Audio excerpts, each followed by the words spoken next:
our chief guest Belly Aday garu to speak some words about the movie.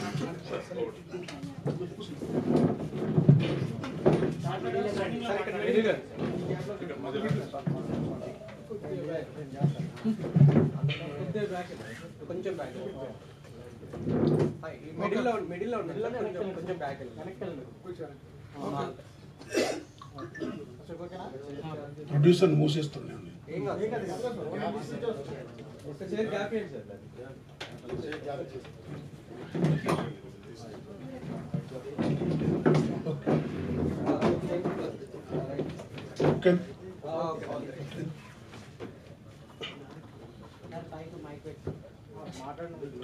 అందరికి నమస్కారం, శుభోదయం. Chamber film commerce గురించి వినడం, ఈ దారిన పోవడమే తెలుసు. కానీ ఈవేళ మా తమ్ముడు నిర్మాతగా, మీ అందరి అభిమాన దర్శకుడు పెద్దలు బాబ్జీ గారు దర్శకులుగా వెండితెర మీద అందం చాలామంది ప్రదర్శిస్తారు, కానీ ఆర్తితో కూడిన పాత్రలు వేయడంలో చాలా పేరు ప్రఖ్యాతులు గాంచిన వాహిని మేడం గారు, అట్లాగే ఈ సినిమా అంతా తండ్రిని కోల్పోయి తల్లిని కోల్పోయి ఒక మతిభ్రమించిన కుర్రాళ్ళ నటించి తన పాత్రకి సహపాత్రలకి చాలా మద్దతునిచ్చిన కిల్సన్ని, మా మరదలు, మా కోడలు, నిజానికి ఆమె ఈ సినిమా నిజమైన నిర్మాత, రియల్ ప్రొడ్యూసర్ నాగమణి. ఆమె మంచి ఉపాధ్యాయురాలు. సభలో కూర్చున్నటువంటి సినిమాలో 24 క్రాఫ్ట్స్ ఉంటాయి. దానికి సంబంధించిన నిపుణులు, అనుభవజ్ఞులు. ఒక క్రాఫ్ట్ చూడగానే ఈ సినిమా హిట్ అవ్వగలదు, లేదా ఒక పాత్రను చూడగానే, ఒక సన్నివేశం చూడగానే ఇది సినిమాకు ప్రాణం కాగలదని తీర్పు చెప్పగల మిత్రులందరూ సభలో ఉన్నారు. వాళ్ళందరికీ పేరు పేరున నమస్కారం.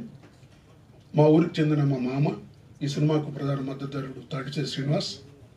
ఈ సినిమా 2 సంవత్సరాలుగా నిర్మాణం అవుతున్నప్పుడు నిర్మాతని, దర్శకుడిని లొకేషన్స్కి మోసుకుపోయిన మా హరి,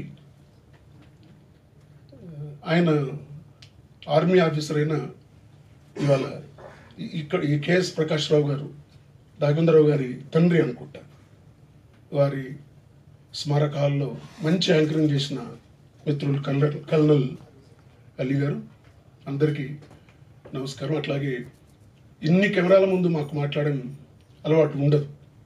నేను నాటకరంగం నుంచి వచ్చాను. కొక్కరొకో, శమలు లేచిపోయింది, భూస్వామి, నరకలో లంచం, డాక్టర్ పరంకుశం నాటకం లేసాం. కానీ రాత్రిపూట వీధుల్లో 4 రోడ్ల మధ్య తెరగట్టి ఆడాం. కానీ ఒక 30 ఏళ్ల తర్వాత ఇన్ని కెమెరాల ముందు మాట్లాడుతున్నాను. క్లాస్ రూమ్లో అయితే పిల్లల కళ్ళే కెమెరాలు. అందుకని ఇప్పుడు కొంచెం నాకు ఉద్వేగంగా ఉంది, కొంత గగురుపాటుగా ఉంది. అయినప్పటికీ సినిమా గురించి బాగా తెలిసిన వాడిగా, మా తమ్ముడు నిర్మాత కాబోతున్నప్పుడు ఈ సినిమా సమాజానికి ఏమిస్తుంది, నిర్మాతకి డబ్బు తెచ్చిపెడుతుంది, దర్శకుడికి పేరు తెచ్చిపెడుతుంది, ఇందులో నటించిన నటీనటులకు మంచి ఎక్స్ప్లోర్ అవుతుంది అనే విషయం మనం అందరం అనుకున్నదే. చాలా మటుకు ఏ సినిమా హిట్ అవుద్ది అంటే కాస్ట్ అండ్ కంటెంట్ ఉన్న సినిమాలు హిట్ అవుతాయి. అంటే మంచి నటీనటులు, మంచి కథ ఉన్న సినిమా హిట్ అవుతుంది. ఆ రీత్యా చూసినప్పుడు నేను సినిమాకి రివ్యూ రాయలేదు, సినిమా గురించి రివ్యూ చేయలేదు. కావ్యాలకు, కవిత్వాలకు, లేదా మంచి మంచి పుస్తకాలకి, సభలకి యాంకరింగ్ చేయడం అలవాటు. కానీ పోలీస్ వారి హెచ్చరిక సినిమాకి నేను నిర్మాత అన్నగా, కుటుంబ సభ్యుడిగా కాకుండా అవతల వాడి అవుట్ సైడర్గా చూసినప్పుడు ఈ సినిమాలో మంచి కంటెంట్ ఉంది, మంచి కాస్ట్ ఉన్నారని కూడా నేనైతే నమ్ముతున్నాను. ముఖ్యంగా రవి కాలే గారు, శ్రేయాజీ షిండే గారు, అజయ్ ఘోష్ గారు, అట్లాగే శుభలేఖదార్ గారు పెద్దలు, ఆయన దాదాపు 50 ఏళ్ళుగా ఆయన నటిస్తున్నారు. అట్లాంటి వాళ్ళందరూ ఉన్నారు. కథకు కథాబలం ఉంది. తర్వాత వాళ్ళు పోగా సినిమా అంతా చాలా అంటే ప్రతి సీన్కి ప్రాణం పోసినటువంటి తక్షణ పాత్రలన్నీ చాలా గొప్పగా ఉన్నారు. వాళ్ళందరూ బహుశా ఇక్కడ కూర్చున్నారు. అందరికీ కూడా నేను పేరు పేరున నమస్కారం తెలియజేస్తూ, ఎక్కువసేపు మాట్లాడకుండా పిల్లలు అడుగుతారు క్లాస్ రూమ్లో. నేను గవర్నమెంట్ డిగ్రీ కాలేజ్ ప్రిన్సిపల్గా పనిచేస్తున్నాను. సరే, అవార్డ్స్ రచనలు పక్కన పెట్టేస్తే పిల్లలు అడుగుతారు, సార్ సినిమా గురించి మీరు ఒక మాటలో చెప్పండి అంటే నేను చెప్తాను. సినిమా దర్శకుడికి, నిర్మాతకు, నటీనటులకు, ఆ క్రాఫ్ట్లో పనిచేసిన వాళ్ళందరికీ భుక్తినిస్తుంది. అది మొదట సినిమా పెట్టేటువంటి ఒక గొప్ప ఆధారం. అట్లాగే చూసిన ప్రేక్షకుడికి విముక్తినిస్తుంది. అంటే అప్పటిదాకా పనిచేసి అప్పటిదాకా జీవితంలో అలసి సొలసి లేదా ఇంకేదైనా యాంగ్జైటీలోనూ, క్యూరియాసిటీలోనూ, స్ట్రెస్లోనూ, డిజార్డర్లోనూ ఉన్నటువంటి ప్రేక్షకుడు సినిమాకి రాగానే ఆ సినిమా చూసి దాని నుంచి విముక్తి పొందుతాడు.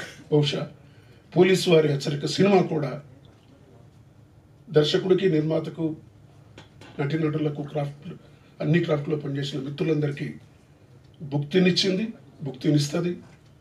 అట్లాగే ప్రతి ప్రేక్షకుడు ఈ సినిమా చూసి తను ఏ ఆనందం కోసం వచ్చాడో, ఏ ఒత్తిడిని కోల్పోదలిచాడో ఆ ఒత్తిడిని పోగొట్టి ఆ ఒత్తిడి నుంచి విముక్తి కల్పించి తప్పకుండా ఆనందాన్ని ఇస్తుంది.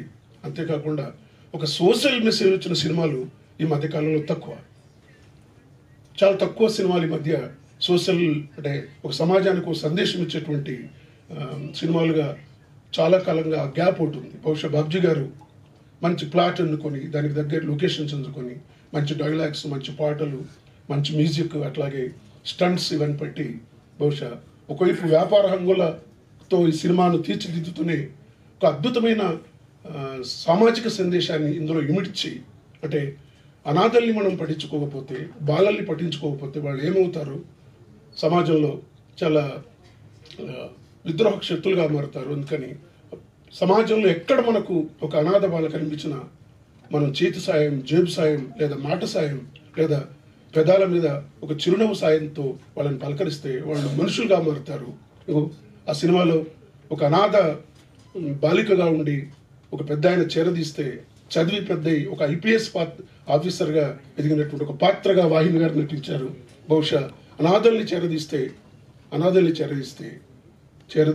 ఐపీఎస్ కాగలరు, సివిల్ సర్వెంట్స్ కాగలరు అని గొప్ప అంతర్లీనంగా సందేశం ఉన్నటువంటి ఈ సినిమాకు మా తమ్ముడు నిర్మాత కావడం, పరోక్షంగా మేము కూడా అంతో ఇంతో ఈ సినిమాకు వాదోడుగా ఉండడం. ఇంకొక విషయం ఏంటంటే, ఈ సినిమా మా ఊళ్ళో 2 రోజులు జరిగింది. సినిమా నల్గొండలో, రకరకాల లొకేషన్స్లో జరిగింది. ముఖ్యంగా తెలంగాణలో చాలా చోట్ల మిత్రులు అడుగుతున్నారు.